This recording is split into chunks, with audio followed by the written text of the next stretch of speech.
Friends, Romans, countrymen, lend me your ears. I come to bury Dr. von Lichtenberg, not to praise him. Bit of Shakespeare, Old Bill, not bad as writers go. And speaking of not bad, welcome to yet another episode of But Suddenly. Yep, I'm surprised we're still doing this. This is the writer show where a group of 30-somethings who should know better build a sprawling saga in script form. Each week, one of us adds his or her entry into the growing story, and we read through it live, on air, without the other seeing it first, which is usually has hilarious consequences. So far, we've met pun-named misfits and ambiguous megalomaniacs. We've balanced precariously on a knife edge of influence and plagiarism. We've pushed the boundaries of time, space, and acceptable accents performed by 5 white men on a very public platform. And thanks to me, Luke Williams, we've sung Disney. No apologies. And we've done all of that in just 3 episodes. 3. Imagine what we'll do in 4 or 5. Oh, you get the idea. Yeah. Stay tuned. Excellently done. Nicely done, Luke. Good job, mate. Nicely done. I must say, to the writer of said thing, I wasn't aware of what thespian was, and I just went with the voice. Smashed it. The Shakespeare was fantastic. It was great. Very good. Introduction written by Adam. Thank you very much, Debonair would be proud. Debonair. The Debonair. I don't think that was even in the script. That's just something that you guys have developed since. Debonair. Oh, I think that was in the script. That was in the script. Definitely in the script. Is it in the script? I can't remember that. Oh, talk to me about my script. Oh. What a shame. I don't remember it. I genuinely don't remember it. Yeah, talking about scripts, particularly mine. This bit, and who's doing the sound? Who's doing it's my turn. Okay, Luke. Ready? 3, 2, 1. Ha! Excellent timing as well, which is key criteria. One of the best transitions we've had. This is the bit where we recap the episodes that have came previously. We've had 3 thus far, written by Adam, me, and Luke. This week's episode was written by Phil. My turn. So, in the first episode, things were manageable. We had 5 characters, maybe 7. It was all really manageable, really like... Yeah, I think Adam did a lovely job of setting up a nice... A sensible first episode. Yeah, it was something you could lean into and kind of play around with. And then Iolo took it in crazy temporal dimensions. Yeah, I added the element of time travel, and I am not apologising for that. And the rest of us have been just trying to sort of cling on to that ever since, really. Y'all had just finished watching Loki, essentially, I think. Was the, I think pretty much, yeah. That was the overriding principle. Yeah, 100%. So we have 5 superpowered individuals who were dropped off at a mysterious location by bus. We discovered their powers steadily through the episode. We had Ramon, whose power is to create smells. We had Phil's character, Ted, who seems to sort of traverse through time physically, so he either gets really old or really young for unknown reasons, and doesn't seem to be able to control it. Who else do we have? We had Aaron, who was kind of like... He's like a half Spider-Man. Half spider. Spider. Sort of deal, yeah. Yeah. He had a unique origin story, didn't he? Was he like bitten by a spider on a school trip or something? Yeah. On a fancy school trip, was bitten by a radioactive spider, which is otherwise unknown. It's a good idea. Like, narrative. I should have kept it quiet. Really, sat on that for a bit. So the side effects of this was he developed spider-like qualities, but these were more grotesque than might otherwise think. So it was like essentially just his legs, wasn't it? He could sprout. He's gradually becoming covered in fur, getting extra eyes, and he's got 8 legs, and he eats insects. And then we had Zeep, who's played by Luke, he was kind of a bit of a mystery in the first episode, wasn't he? But we've kind of slowly unfurled that as we've gone, and we established it in the last episode. Photosynthesis. Luke's excellent idea of synthesizing photos, so that Zeep's essentially getting images of the future. It seems to be the crux of it. Cool power. I like it. Yeah, it's very cool. Yeah, that's right. That's a cool little idea. I know we had Ellie, who's been also a bit of an unknown. There's been a couple of hints about what Ellie's. She glowing purple last episode. Yeah, she started fizzing a little bit. But Yeah, left it blank because I thought it'd be nice if someone else colours that one in. Fair enough. And then we had one more.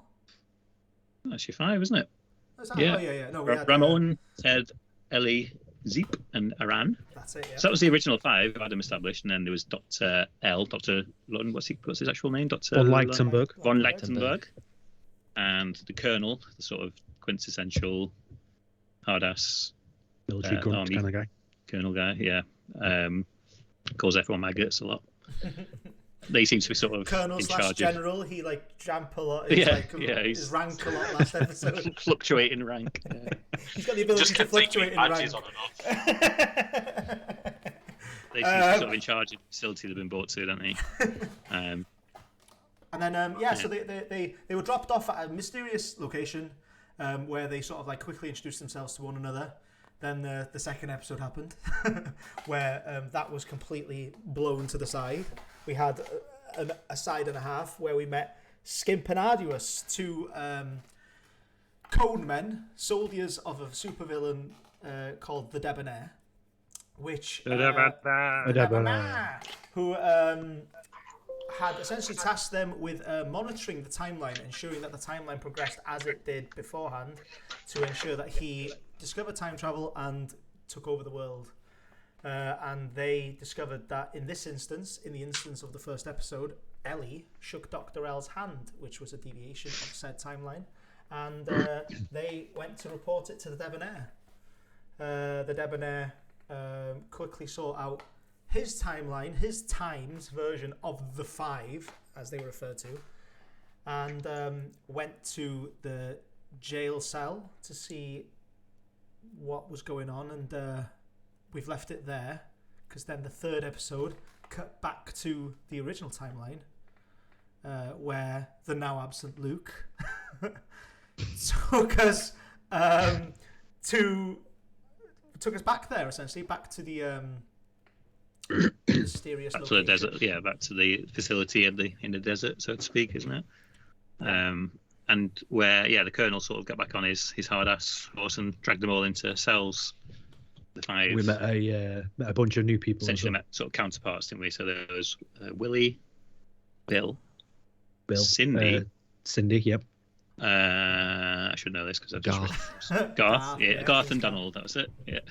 Garth and Donald. They all had a variety of powers of their own. So it's the sort of suggestion was that maybe they'd been previously collected by Dr. L and the Colonel as a sort of previous attempts at grouping up heroes, but they all find themselves in cells together.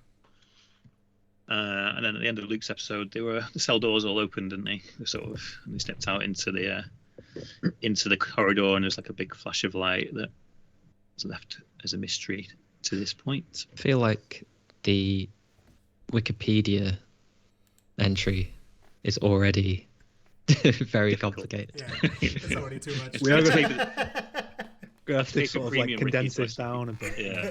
I think that the fundamental issue though is that you're writing an episode and you want something miraculous to happen in your episode, because we're never going to have filler episodes in this. We're never going to have this is a filler episode. Don't worry, this is a filler episode. Oh, okay. Never mind. Really, I take literally a fill. Episode. Hey. Well, that was all worth it. Should we end Back it up there, shall we? And we're done. No, it's not a filler episode, but I don't know how much. Same thing happened to you guys. How much you sort of talk about it before you get into it? Sort of what your approach was. I don't know. It's up to you. We can leave it all and just dive straight in, or if you want to give us a bit of a preamble. Normally we dive straight in. I think I've tried to sort of ground down a little bit into a couple of things that are previously established, as opposed to running away into crazy new directions, because we've already had a few of those. So kind of tried to settle things down a bit and then set things up for someone else to continue with the crazy. We throw it out there when you read it back. Yeah, that's my role in society, I think. Easy boys. Yeah.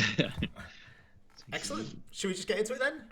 Yeah, I'm down. Who's Good. doing the screen? Just as a forward, I've got quite a poorly baby. No surprise. I may have to dip in and out.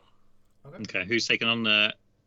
Okay, I'll on the fly. I will give you Luke's characters as needed. Okay. If Luke's not in the room, I'll just say like, "You'll do this character." That's fine. That's good. Who's doing the script, scene, transition, sound? I think I'll go for it this time. Okay. 3, 2, 1. Oh. Excellent. I feel like we've had that one before, haven't we? Is that your go-to? Any negativity, yeah. I like it. What you guys haven't realised is that I specifically, just for this very reason, tweaked those transitions to be longer, just so that you had more time to do your la la la las. And now we're on the script. Cool. We're ready to roll? So, ready when you are, mate. Off you go. So picking up immediately where we were from last week, really. So episode 4, written by Iolo Roberts. Scene cuts to black. 5 minutes earlier. Interior, Dr. L's lab. We see the inside of Dr. L's vast laboratory, full of contraptions and advanced machinery. Lab-coated scientists dash around, scrambling to perform tasks. Stern-looking military personnel line the edges of the room. Explosions can be heard in the distance, as if someone is trying to breach the perimeter of the facility. Dr. L stands at the control centre, calm and poised. He's accompanied by the red-faced colonel. Most of these seem to start with me as the colonel. Just It's angry as fuck. It's a good energy to start on. Sorry, swear word. 2 swear words, in fact. So yeah, angry as fuck is about right. Shit! Those bastards were already at the gate, and these clowns you've assembled haven't got a goddamn clue. A clipboard-bearing assistant chirps in. He's right, Doctor. Who shall be the great saviour of humanity? The socially retarded arachnid, or the one that smells? Dr. L, nonplus, slowly raises a hand. As I explained, good sirs, your heavy-handed approach does little to improve our situation. Primarily, we need to encourage our guests into embracing their abilities. Secondarily, there's the small matter of fending off our intruders and allowing the divergence to occur in its fullest. Dr. L glances at one of the monitors. It's too slow, isn't it? No, it's great. It's perfect. It makes the script longer. It's perfect. Sorry, Buzz, actually, this page skips over a bit, but... With our esteemed adversary at the gate, I would advocate a more cerebral approach. The Colonel nods in understanding. You mean? Sorry, I'm not sure what that too is. Just you, Adam. I wouldn't know. You mean? The memory gram? No. This is... This is Adam. Does it look different on the PDF? Oh, this is weird, yeah. Sorry, it should be Adam. Sorry, it should be Luke. Why is it different? Colonel nods in understanding. Then the Colonel has a line says, "You mean." You guys on the PDF, yeah. Line. I think the PDF's right. For some reason, the Google Docs is wrong. I don't know why. Oh, okay. It seems to have swapped around.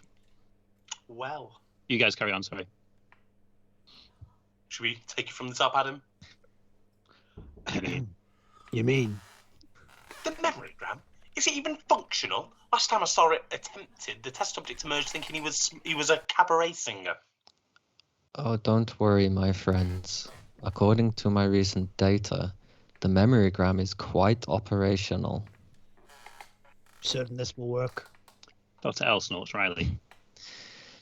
We've already deviated so far from the schedule for the day. I would suggest we leave striving for certainty as a pursuit for our shadowy antagonist. My methodology involves, shall we say, experimentation and immersion therapy. But rest assured, this technology is carefully calibrated to each of the subjects. The Colonel nods and makes his way towards a protected casing on the edge of the control panel. He pops open the casing and moves his finger towards the red button before hesitating. Nearly forgot. He turns towards one of the nearby uniformed soldiers. Son, instigate Operation Portcullis post haste. No one gets into this here facility or out. The soldier salutes and nods in understanding. Sir, yes, sir. Colonel, sir. Operation Portcullis is go. As the soldier dashes off, the colonel returns to the memory gram button and presses it. Interior hallway, night. A loud alarm can be heard. Typo that. Heard blaring as we return to the long dark corridor from earlier, with white cell bars contrasting against the blackness.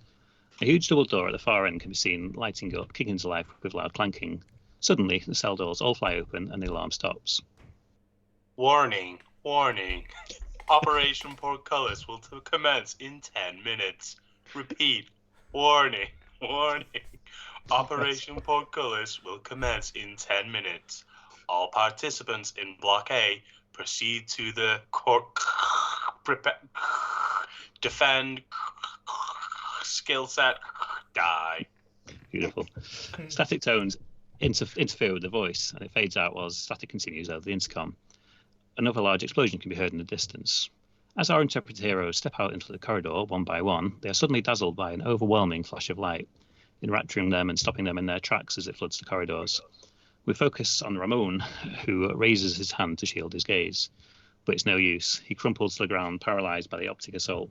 Cut to interior, a bar in Atlanta. We see a busy and boisterous bar on a Friday night. It has all the trappings of a bar in the early noughties: jukebox, pool table, and sticky floor.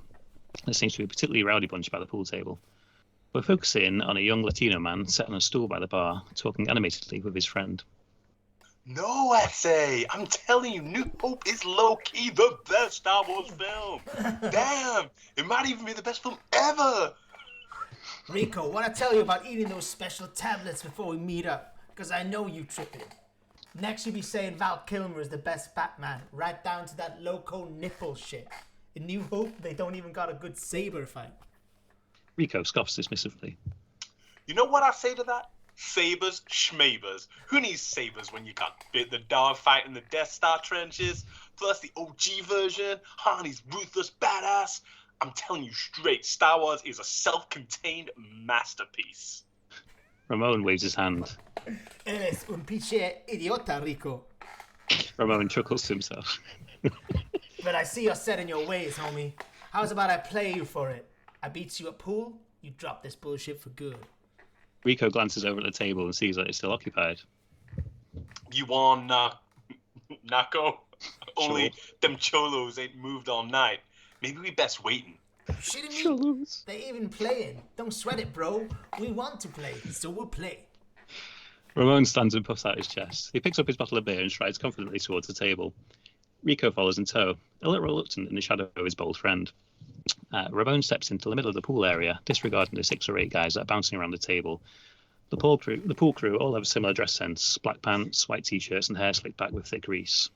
A couple of them seem to be on the brink of wrestling each other. Another couple sit on the edge of the pool table, racing each other to the bottom of their beer bottle. Ramon slips a dollar bill from his pocket and places it firmly on the table. Yo, we got next. The gang ignore Ramon, carrying on as they were. I said we're next. Finish up and get out of the way. At this aggression, the gang suddenly falls silent and all eyes turn on Ramon and Rico. Or not. It's cool. We can wait. Rico slowly starts backing up, but a large member of the group steps behind him, blocking his retreat. What's the rush?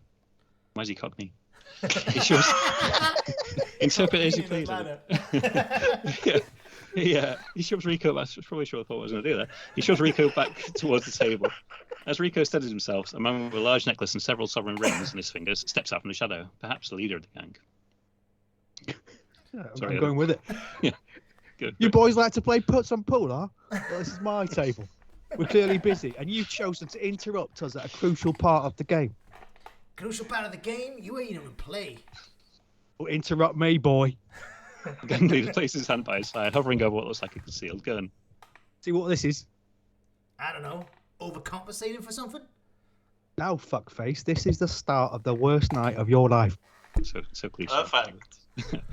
He gestures to one of his gang, who picks up a pool cue and wildly swings it toward an increasingly pale Rico. Rico narrowly ducks and manages to crouch by the side of the table. The fuck? Then all hell breaks loose. 2 of the gangs reach out to grab Ramon, but he's quick on his toes and manages to evade their grasp. Too slow, Cholo. Rico picks up a pool ball and launches it frantically at the gang leader, but he misses it and smashes through a nearby window. The other patrons in the bar back away and fall silent in shock. It looks like the barman might be on the phone. Yeah. Same group as last time. Yep. The chaos continues. Roma manages to get a few punches in on one of the less athletic-looking gang members. Rico is being chased around the table in circles. One of them blocks him off and he quickly rolls into the pool table. Ramon picks up a pool cue and manages to create some distance between himself and the gang. I feel like this role was written perfectly for me. Ramon maneuvers himself to the opposite end of the table alongside Rico. He looks alert at as the gang members begin to close in from both sides. The gang leader, stood at the opposite side of the table, pulls out his pistol. He shoots it into the ceiling and the room falls silent as a chunk of plaster and dust falls. He then points it in the direction of Ramon and Rico. Any last words? Rico recoils, looking shaken. Ramon is panting. Rico whimpers something indecipherable into Ramon's ear. Wait! He lowers his pool cue onto the table and raises his hands. I forgot to give you this. He raises his hand slowly before anyone knows what's happening. An ungodly scent descends on the room. Barely visible mist surrounds the gang. The smell is like a combination of rotten eggs and festering flesh, but amplified to unbearable levels. What the fuck? He grasps for his mouth, his nose, anything to cover the stench. His gun tumbles to the floor. All around, people in the bar can be seen gasping for air as the smell overwhelms them. Sirens blare as a patrol car pulls up outside, answering the early call from the barman. Two cops dash into the bar, armed and ready. They suddenly become aware of the stench and look alarmed. I don't even. What is that? The barman emerges from the bar, his apron across his face. He frees up a hand and points to Ramon. Him. Ramon looks shocked. Who, me? Nah, man, you got it all wrong. They started it, Gesturing to the gang and then to Ramon. but he finished it. Rico sides up to Ramon. How? Dude, that was the strongest yet. Ramon has a wry smile on his face. People in the bar area are still struggling to cope. Still struggling to grapple with the stench as we fade to black. Interior facility, hallway night. Ramon has the same smile on his face as he comes to. Move along the hall, focusing in on Ted, who sat cross-legged on the floor with his eyes closed. Cut to exterior, suburban garden. Day. A pleasant scene in the village in DC. The boys playing in a tidy garden, maybe 12 to 14 years old. The sun is shining and the birds are chirping. The boy begins to clamber up the tall ladder of his treehouse as a voice calls out. Edward! Now you be more careful up there, you hear? 5 more minutes, then you come in here. The boy glances back but continues his climb. Interior, Yoshi's kitchen. Day. Rosa steps away from the kitchen window and is a little surprised to see her husband, who has just entered. Come on now, baby. He's just playing. Sorry. Oh, God, dude. So good. Hey there, baby. Silky smooth. That's even better than I imagined. Oh, yeah. Why was that? See why I'm married. You've got quite a bit of dialogue with Michael. Commit. Just commit. Go for it, mate. Come on now, baby. He's just playing. You shouldn't coddle him so much. Oh, just because you a senator now, you think you know what's best for our boy? He's so hard to keep an eye on. I swear he gets taller every day. Michael, friendly-faced and calm, scoffs gently. Boys will be boys, I keep telling you. You should have seen me when I was his age. Gotta be allowed to make your own mistakes sometimes. Too many parameters and he won't learn having responsibilities. He'll never become a man. Sorry. Senator O'Shea, you don't need to give me one of your speeches. I know you was a goody two-shoes. Besides, he always be my baby. Exterior, O'Shea's gone. Oh, sorry, this was the Asterix Virgin we pulled to hop in. Yeah. Exterior, O'Shea's garden. Day. The conversation trails off as we focus back on young Ted climbing the tree. He seems to be taking a few risks as he looks to leap 2 rungs at a time. He's humming something to himself. He's humming something to himself as a bird lands on a nearby branch. Maybe 15 feet up. He reaches out for the bird. Hello there, little one. The bird squawks and flies off, startling Ted. He loses his footing and flails in an attempt to hold on, but it's to no avail. He tumbles to the floor with a yelp. Ah! He lands on the ground with a thud, catching his head on a branch as he goes down. He groans and tries to gather himself. He manages to clamber onto his feet using the tree. Phew, think I got up politely. He realizes his voice is deeper. Wait, what? He pats himself down, confused. He suddenly notices he's 6 foot tall and nearly naked. His clothes perished as he aged and sprouted up. He stands in the garden, still a little dazed as his parents run outside. Michael is carrying a shotgun. Who the hell are you? And what have you done with my baby? Ted looks at his parents, confusion in his eyes. It's me. Michael cocks the gun, and Ted instinctively runs before things escalate. He sprints into the fence and hops over it, dashing away before his father can react. He runs off into the nearby alleyway and takes refuge behind a dumpster. Shit. His father follows, but by a twist of fortune heads off in the wrong direction, screaming Ted's name. Teddy! Teddy! Ted huddles by the dumpster and closes his eyes. Cheers, Birch. Montage. Various locations. We see snippets of a child missing photos plastered all over. At the O'Shea's residence, Michael comforts his wife as she weeps in his arms. We see Ted taking refuge in a homeless shelter, seemingly struggle to adapt. He's managed to get hold of some clothes, but they're becoming frayed. He's aged into his 50s at this point, and he's looking dishevelled and on the edge as he sits by himself in the corner. We then see glimpses of Ted peeking in through his parents' window, unsure whether to approach them. One night, the window is open, and he crouches in the brambles, trying to listen in. Interior, O'Shea's living room, night. Rosa is perched on the edge of the armchair, hair frazzled and looking distraught. Michael is pacing up and down, and a police officer is stood solemnly by the doorway with his cap in hand. How is it possible that my son has disappeared from secure neighborhood, seemingly without a trace? I'm sorry, sir, ma'am. I don't know how to tell you this. It's been 3 months. How is it you have no ideas? My innocent boy. And what about that creep we told you about, butt naked in my garden? Are you seriously telling me you've not been able to track him down? Rest assured, this man will be brought to justice. We have our best men on it. I just want my baby back. We focus back on Ted. A tear trickles down his face at the realization he may never be able to reunite with his parents. As he slowly moves away, he snags his arm in a bramble. Ow! As blood trickles down his arm, he de-ages 5 to 10 years, almost instantly. He makes his way out of the garden and runs off into the night. The montage resumes. Ted is walking down a long country road. Seasons change around him, signifying the passage of time. As summer turns to autumn, autumn to winter, Ted oscillates in age and appearance. Ted is seen back at the shelter, but slowly coming to terms with the situation. He's dishing out food to the others and helping out, looking more assured. We see Ted walking by a TV store window. He stops in his tracks when he sees his father on screen. Michael is perhaps 5 years older than when we last saw him in person. Exterior, TV shop window, night. Ted is pressed up against the window, watching his father on the screen. Let it be known, given my own sorrowful experiences, that safety on our streets and safety in our neighborhoods will be my #1 priority. No parent should have to go through what I've endured. If elected as this great party's representative, I will. Ted, captivated by his dad, doesn't notice the stranger standing alongside him. You know, it's all bullshit. Huh? It's all just a story to help him run for president. Guy lost his son. You think he just made that up? Oh, I know it. You should check out tedspiracy.com. It's proof on there that they never even had a son. Right. Listen, Michael O'Shea is a good man. I don't know what you've been reading, but you're clearly a lunatic. So maybe it's a good idea for you to just fuck off. Rude. Maybe mind your language. You'll see, it's all con.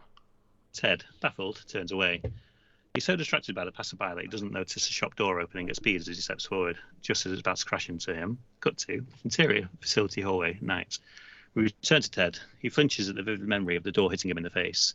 As he does so, he seems to age a few years, looking perhaps 10 years older. He opens his eyes, still sitting as he was before. Bill seems to notice. Oh, hey, you got older again. Did you mean to do that? Only you didn't get hit or anything. I think I just realized something. Do me a favor. Hit me.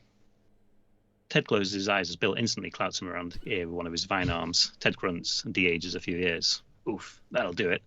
How do I look? Less like Morgan Freeman, more like Yahya Abdul-Mateen. Ted stares at him for a brief moment. Just younger would have sufficed.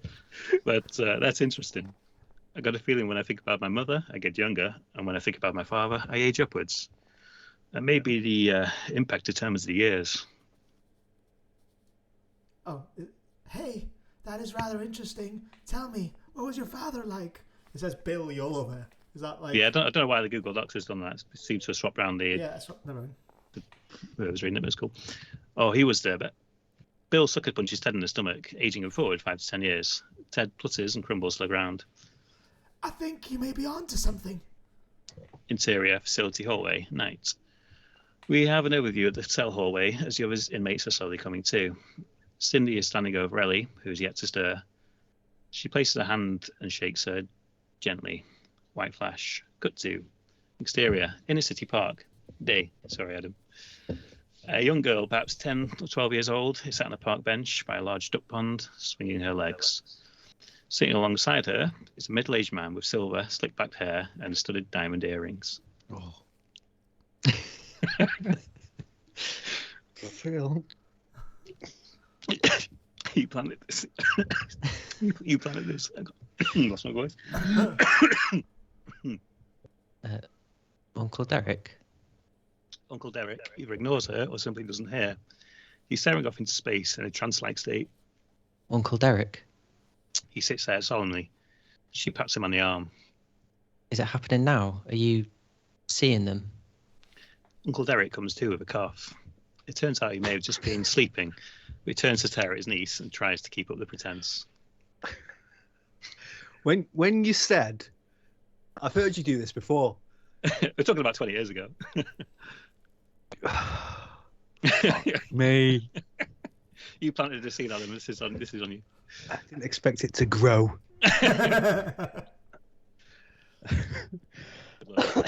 Godspeed, young sir. I've told you, pet. You shouldn't interfere with spirits conduits when they're channeling. I'm sorry, Uncle. It's just that I really want to know how you do it. I'm sure I see them as well sometimes. Don't tell fibs, love. Communication with the spirit world is not something to aspire to, Flower. It's a gift. I know, but... No ifs, buts, or maybes, pet. You don't just become a psychic medium. I saw this thing online and...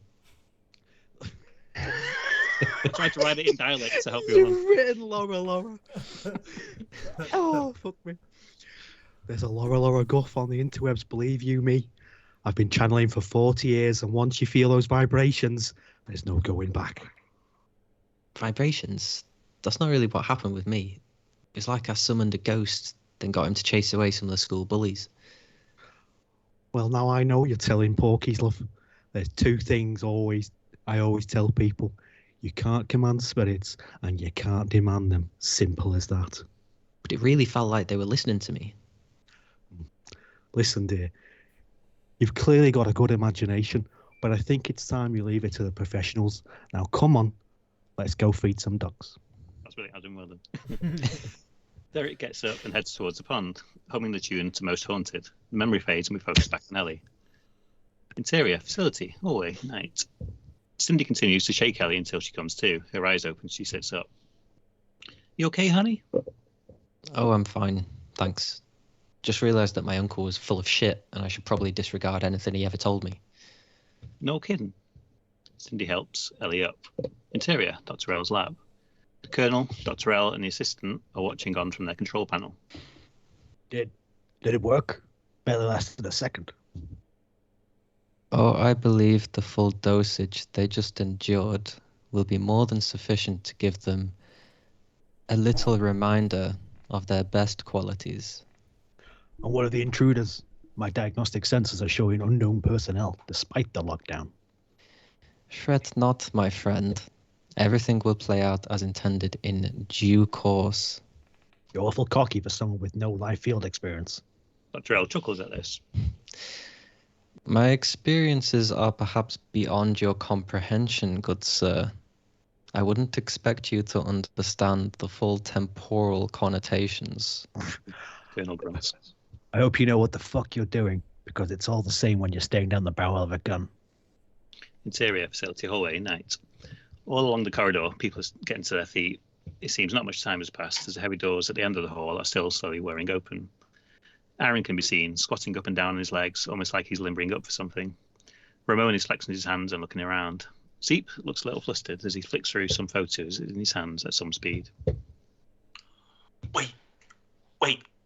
Shit. I've seen this before. This hall. Calm yourself, Zeep. Take a deep breath. Ted and Ramon stand by Ellie's side, curious to see what Zeep is holding. Calm. This doesn't feel right. Something's changed. Look. He holds out a photo. Several bullet-ridden bodies lie in a pool of blood right next to the cells they've all just emerged from. That's us. It has to be. We're fucked. Easy, ZP. That could be any hallway and any cells with white bars and weird-looking vine men. Shit. As they deliberate, the large doors at the end of the hall finally come to a stop, clashing loudly against the walls. Two figures emerge, one short and stout in an orange jumpsuit, the other gangly and a little gums-looking. Strange purple sparks flicker behind them. I told you it was this one. To think if we listened to you, we'd be stuck in feudal Japan right about now. You say that like it's a bad thing. I could do one of those righteous swords. Oh, please. You're far too slow of wit and reflex for a katana. Look, they're right here. Whoa. Lovely.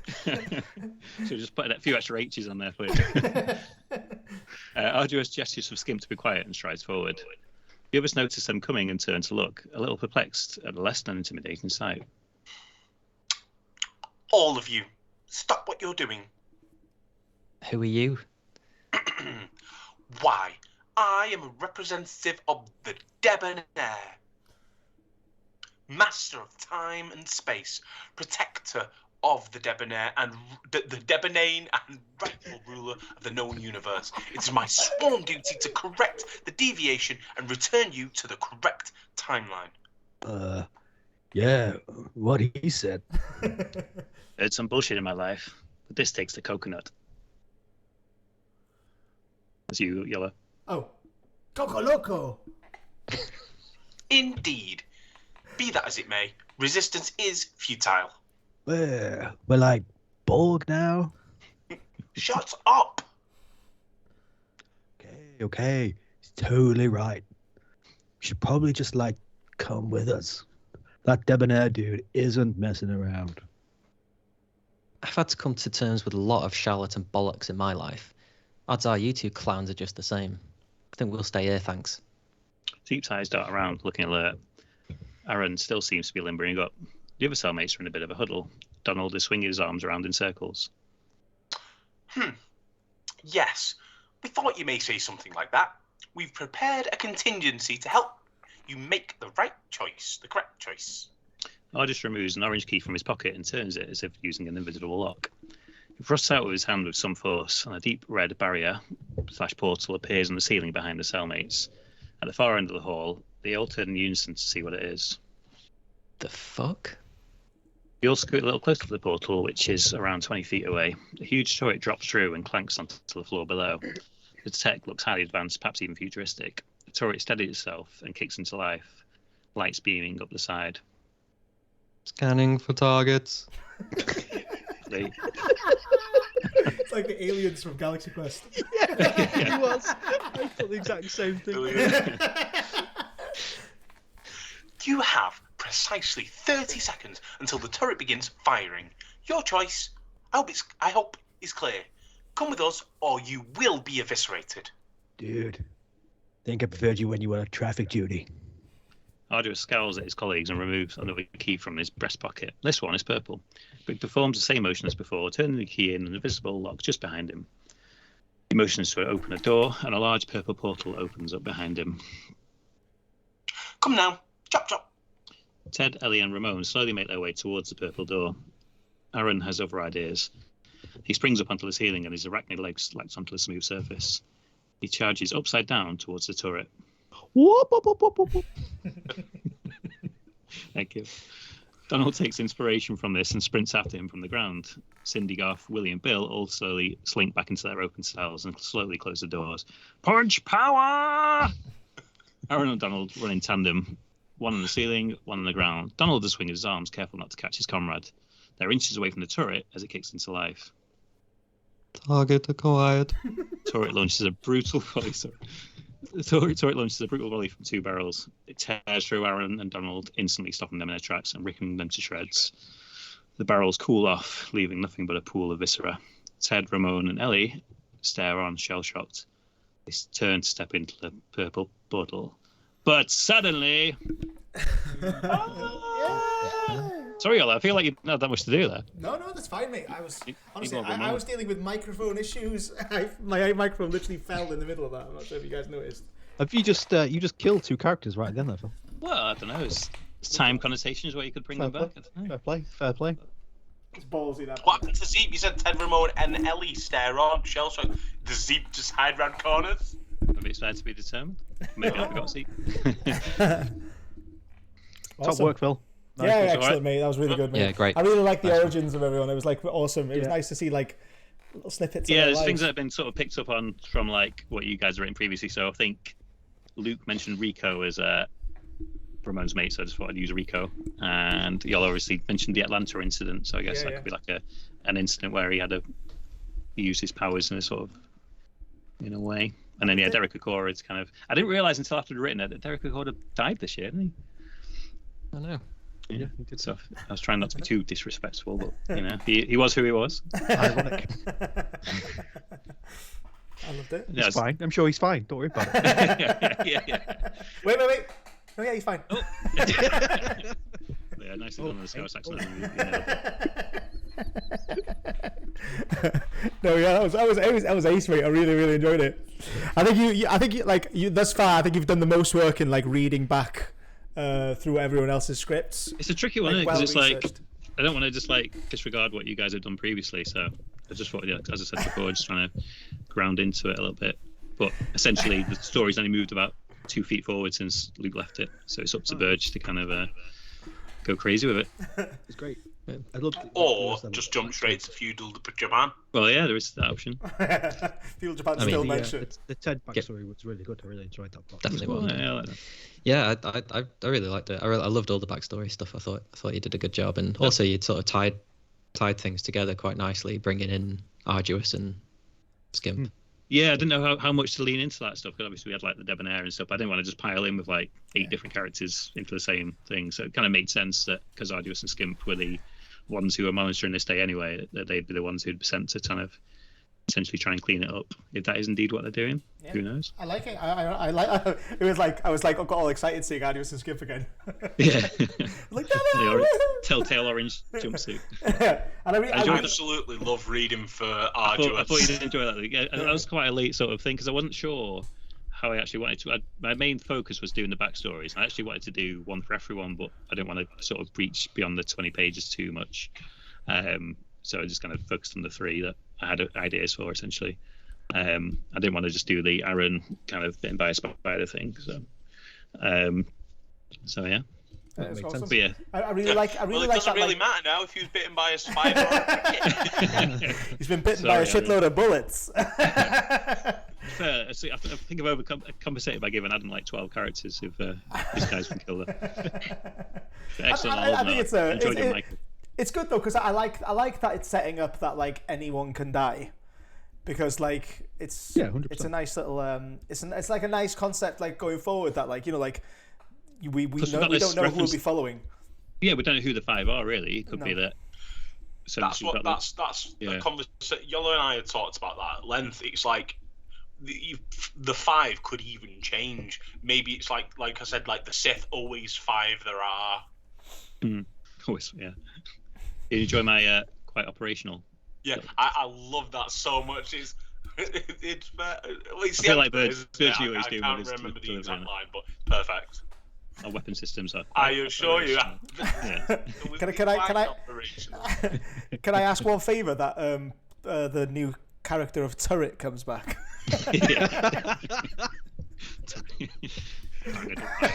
Can Turret be one of the 5? When I thought about like the turret coming through and Aaron charging towards it, it's kind of have Aaron just like defeat it, but then that kind of breaks the choice of, you know, I've got the turret on one end of the thing, or being forced to go through the portal. Great. I really like Ted having like a concept for his power now. Like it's like father goes up, mother goes down. It's really cool. Like in their conversation, obviously Michael was saying, "Oh, it's because his power is like still like wild and like not. not useless. I wouldn't say useless, but his power's like still like like not an ideal power. But it's like at least now he's got somewhat of an use for it, where he can maybe think of his mum and punch himself until he becomes a baby or something. Yeah. I can't remember the directions they went in, but yeah. So because his mum's kind of coddles him a bit and treats him, keeps referring to her baby. A baby, That yeah. makes I me like that. and Oh yeah, okay, that's actually really clever. Kind of Nice. I like to that. And like the dad is wanting him to be more adult. I like that. That's really clever. And then the didn't conspiracy pick up on theory that. as well. I kind of like the idea that it's kind of there's a cynicism to it that Michael is kind of leaning into it a bit. You mentioned a oh no, I just understood that. Sorry, I thought you referred to a stranger by his side. I thought there was like a stranger by Ted's side. No, not Ted. Michael's side in the broadcast, and I thought you were going to have like Michael be like supported by the Debonair or something. I was like, oh my god, is the Debonair going to be here? But I cool. Yeah, I can do that. I understood that now. Rewind. Tedspiracy.com. Well, when this gets picked up for a movie franchise, we'll include that then. Yeah. That Debonair is like pulling the strings behind Michael. Well, the thing is, there is the Tedspiracy is like the extreme end of it, but like, I like the idea that Michael is potentially a bit cynical. Yeah. But like when the movie comes out, I think my casting as Ramon might be a bit problematic. Likewise, you two, I love that. I love writing that. Just you two just being like goofy mates. Yeah, I really enjoyed the Star Wars conversation. Loads of fun. Had that Batman reference been like about the Dark Knight Batman, me and Luke would have genuinely gone into that. Like we would have had to sideline it for a bit. Okay, like we need a break now. My script, guys. We periodically have this debate once a year, don't we? How you call it a debate.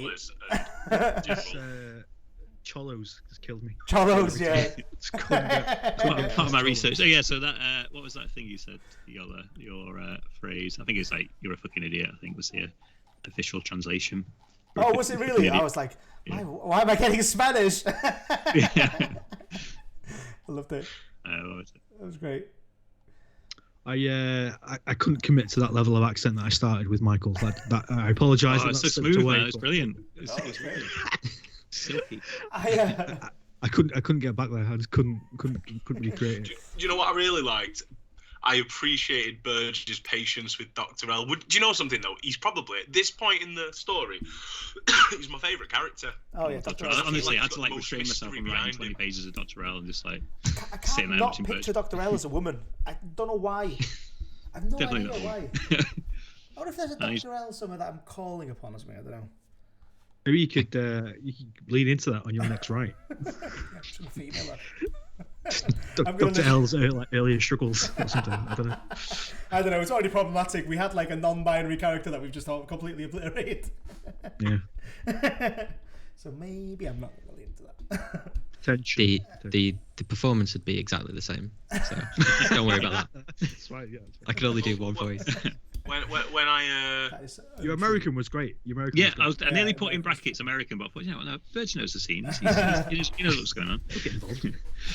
I love that your barman was just you as well. That was good. I figured like Yep. Cockney / Mexican guys. I think this is like an Irish bar in Atlanta because we had the weird Cockney band. The Cockney gag was just so good. I had to keep turning off my microphone throughout that episode because I was laughing so much. Originally, I was going to have them as like Italian greasers and be like Tony, but it came out as. I just followed your lead. You started. That's fair enough. It works. I think it works. To be fair, like it probably would be. A Cockney band probably would be quite boisterous, I guess. So you've been stereotypical. So I just kept picturing like Bricktop in this in it from Snatch. We can have them be like a gang. Like every gang member in this entire universe, for some reason, is Cockney. Like the Cockney gangs have dominated this universe. Love it. Yeah. So to be continued next week by Burge, if everything's all right with you, Burge.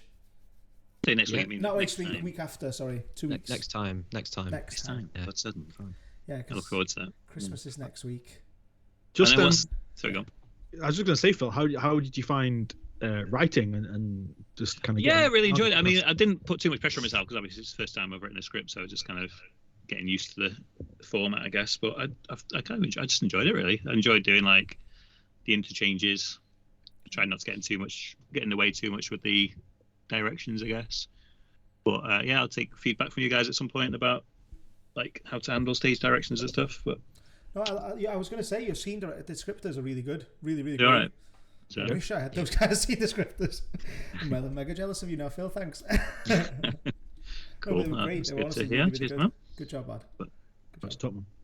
But yeah, but folks just having time with the characters, really, and kind of just getting you guys to say silly shit. So.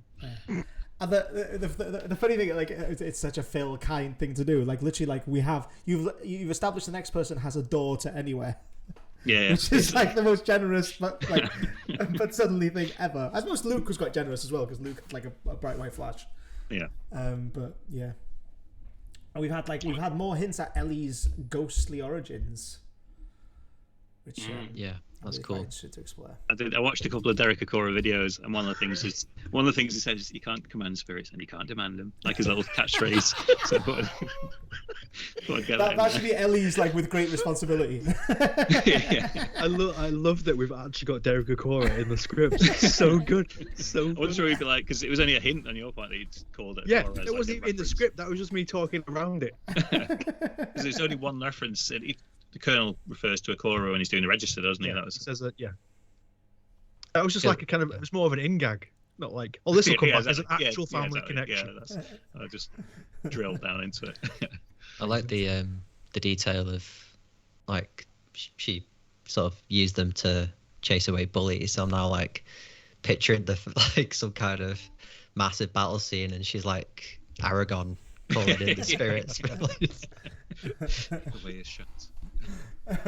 I really hope it's celebrity ghosts still, because I think that would be really funny. Like, go Michael Jackson, do my bidding.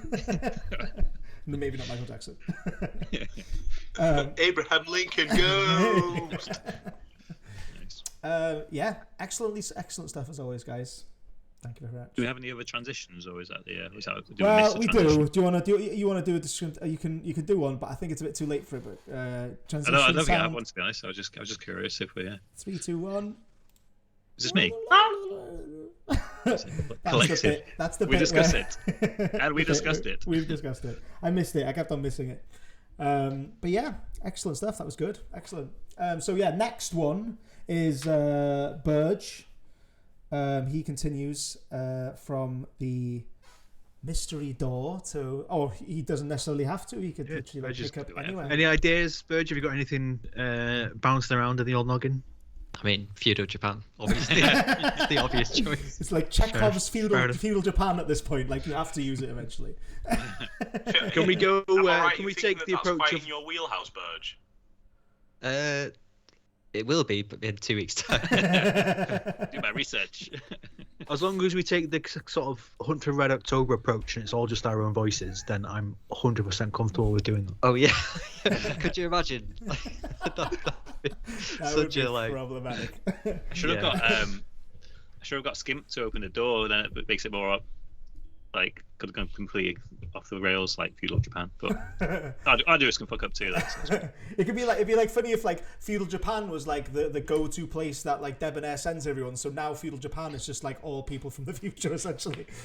So we don't have to deal with that. It's like a refugee camp. It's like a refugee camp for like people from the future. Refugee camp. Yeah. No, that's just in terms of the mechanics of the time travel as well. I put in there's like 2 different colours on the keys to sort of we could have different purposes for what the keys are doing. You what, sorry? You quaked Doom? No, which one had the magic colourful keys? Yeah, it was like red, blue, yellow, wasn't it? In Doom. Doom, that was it. Doom, yeah. Yeah, excellent stuff, guys. Thank you very much. Cheers, guys. Goodbye for now. See you in. Thanks for watching. Next one. Bye. Yeah. Bye.